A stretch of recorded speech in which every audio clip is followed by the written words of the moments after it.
उत्तर प्रदेश के मुख्यमंत्री योगी आदित्यनाथ पहुंचे देवरिया, करोड़ों का दिए परियोजनाओं का लोकार्पण करते हुए सौगात। आपको बताते चले कि योगी आदित्यनाथ का देवरिया दौरा बहुत ही मायने में रहा। उत्तर प्रदेश के मुख्यमंत्री योगी आदित्यनाथ जहां 676 करोड़ रुपए से अधिक की परियोजनाओं का लोकार्पण और शिलान्यास किए, वहीं एक विशाल जनसभा को भी संबोधित करते हुए उन्होंने सपा सरकार पर जम के निशाना साधा और अपनी सरकार की उपलब्धियों का बखान किया। जानकारी के लिए आपको बताते चलें कि देवरिया में आज मुख्यमंत्री योगी आदित्यनाथ का जोरदार स्वागत भी किया गया। लाखों की भीड़ के बीच सीएम योगी ने 676 करोड़ रुपए की विकास परियोजनाओं का लोकार्पण और शिलान्यास किया, लेकिन सबसे ज्यादा चर्चा रही उनकी जनसभा की, जहां उन्होंने सपा सरकार और सपा सुप्रीमो अखिलेश यादव पे तीखे हमले किए। मुख्यमंत्री ने पहलगाम हमले में शहीद शुभम द्विवेदी पर अखिलेश यादव के बयान की आलोचना की और कहा कि सपा सरकार में विकास की जगह गुंडागर्दी को बढ़ावा मिलता था। उन्होंने अपनी सरकार की उपलब्धियां गिनाते हुए कहा, हमने पूर्वांचल में विकास के नए आयाम स्थापित किए हैं, सड़कों का जाल बिछाया, उत्तर प्रदेश को विकास के पथ पर ले आए। योगी ने माफिया राज पर भी बड़ा बयान दिया। उन्होंने कहा, अतीक अहमद और मुख्तार अंसारी का जिक्र करते हुए कहा कि सपा और बसपा सरकारों में माफियाओं की समानांतर सरकार चलती थी, कोई पुलिस वाला इनके क्षेत्र में घुस नहीं सकता था। आज इनके गढ़ में एक सिपाही जाकर पूरी व्यवस्था देख लेता है। स्थानीय लोगों ने भी सीएम के इस दौरे और विकास परियोजनाओं की सराहना की। एक स्थानीय निवासी ने कहा कि पहले सड़कें टूटी थी, अब कनेक्टिविटी बेहतर हुई है। योगी जी ने मौका देने के लिए यहाँ पर आए। आप स्क्रीन पे देख सकते हैं कि किस तरीके से जनसभा के दौरान अपनी बातों को रख रहे हैं उत्तर प्रदेश के मुख्यमंत्री योगी आदित्यनाथ। आखिर देश के बारे में कुछ तो दायित्व होने चाहिए, एक तो सीमा होनी चाहिए, सार्वजनिक जीवन में एक लक्ष्मण रेखा तो होनी चाहिए। जब राजनीतिक पूर्वाग्रहों से ऊपर उठ करके हम देश के बारे में सोचें, समाज के बारे में सोचें, जनता जनार्दन के बारे में सोचें, लेकिन उस संकुचित सोच के साथ कार्य करने वाले लोगों से उम्मीद नहीं की जा सकती, उनसे ये उम्मीद नहीं की जा सकती। उनके समय में विकास नहीं हुआ। बहनों और भाइयों, अगर देवरिया की चीनी मिल का मामला सुप्रीम कोर्ट में नहीं होता तो शुगर कॉम्प्लेक्स का पैसा अब तक हम लोग यहां पे उपलब्ध करा दिए होते। हमने पैसा सुरक्षित करके रखा हुआ है, लेकिन सुप्रीम कोर्ट में, माननीय उच्चतम न्यायालय में मामला लगा होने के नाते इस मामले में हमारे हाथ बंधे हुए हैं, लेकिन पैरवी हमारे स्तर पर लगातार जारी है। ये मामलों का निस्तारण होता है देवरिया जनपद में भी। यह कार्यक्रम आगे बढ़ना चाहिए, यहां के किसानों की आमदनी बढ़नी चाहिए। पिछले 10-11 वर्ष में जो परिवर्तन आया है, आज अन्नदाता किसान यूपी के अंदर और देश के अंदर आत्महत्या नहीं करता है, आज भूख से मौत नहीं होती है, आज नौजवान प्लान करने के लिए मजबूर नहीं है, आज हरेक तबके के लिए सामाजिक सुरक्षा की गारंटी सरकार दे रही है।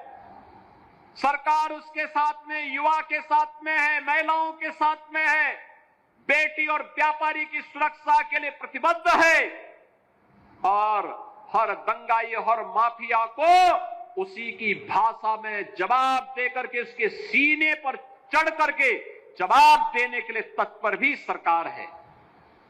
और इसीलिए बहनों और भाइयों, हमें अब विकास के बारे में सोचना है। पिछली सरकारों ने बीमारियां दी, चीनी मिलों को बंद करके यहां पर बेरोजगारी दी, पिछली सरकारों ने यहां पे दंगे करवाए, पिछली सरकारों की सोच ही वही थी।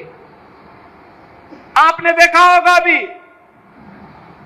ये लोग जो परिवारवादी हैं, जिनकी सोच केवल अपने परिवार तक सीमित है, जाति का नारा देते हैं लेकिन जब सत्ता में आते हैं तो तुष्टीकरण की नीतियों की पराकाष्ठा को पूरी करते हुए केवल अपने परिवार के विकास की बात करते हैं, अपने परिवार तक सीमित रह जाते हैं। आपने देखा होगा जब 22 अप्रैल को पहलगांव में पर्यटकों पर हमला हुआ था, आतंकी हमला हुआ था, समाजवादी पार्टी के नेताओं के बयान किस किस प्रकार के बयान आते हैं, ये पता लगाने में ही कठिनाई होती है कभी कभी कि ये समाजवादी पार्टी के नेता बयान दे रहे हैं या कोई पाकिस्तान का प्रवक्ता बयान दे रहा है। ये पता लगाने में ही कठिनाई हो जा रही है। आपने कल समाजवादी पार्टी के एक पदाधिकारी का मुंबई में दिया गया बयान देखा होगा। इससे पहले कानपुर का एक नौजवान अपने परिवार के साथ गया था पहलगांव, स्वर्गीय शुभम द्विवेदी की निर्मम हत्या कर दी गई।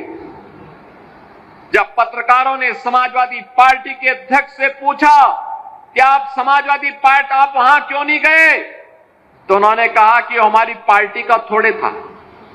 कितना दुर्भाग्यपूर्ण और शर्मनाक बयान है। बहनों और भाइयों, देश की संवेदना होनी चाहिए अपने नागरिकों पर। पूरा देश पार्टी लाइन से ऊपर उठ करके एक साथ इस घटना की निंदा कर रहा है और समाजवादी पार्टी के लोग इस प्रकार का दुर्भाग्यपूर्ण बयान देते हैं, इस प्रकार का दुर्भाग्यपूर्ण बयान देते हैं। पहलगांव की घटना में उनका एक राष्ट्रीय महासचिव बयान देता है, कहता हिंदू ने हिंदू को मारा है, यानी पाकिस्तान को क्लीन चिट देने की कुत्सित चेष्टा।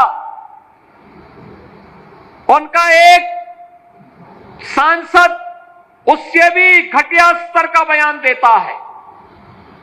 बहनों और भाइयों, जब भी जातिवाद की राजनीति होगी, जब भी विभाजनकारी राजनीति होगी, तो तुष्टीकरण की पराकाष्ठा को पार करते हुए आपकी सुरक्षा के साथ ऐसे ही खिलवाड़ करने का कुत्सित प्रयास करेंगे जैसे वर्तमान में कुछ कांग्रेस के नेता और समाजवादी पार्टी के नेता कर रहे हैं। हमें एक स्वर से निंदा करनी चाहिए। आतंकवाद के खिलाफ देश की लड़ाई प्रधानमंत्री मोदी जी के नेतृत्व में 144 करोड़ के भारत को एक स्वर से लड़ना चाहिए।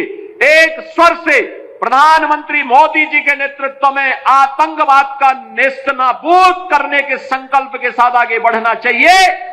इस संकल्प के साथ अगर हम आगे बढ़ेंगे तो जैसे 10 वर्ष में आपने देश से आतंकवाद को, नक्सलवाद को, उग्रवाद को समाप्त होते हुए देखा होगा, ऐसे ही जो थोड़े तत्व सिर उठाने का प्रयास कर रहे हैं, इनके भी जहन्नुम में जाने के दिन बहुत शीघ्र सामने दिखाई देंगे।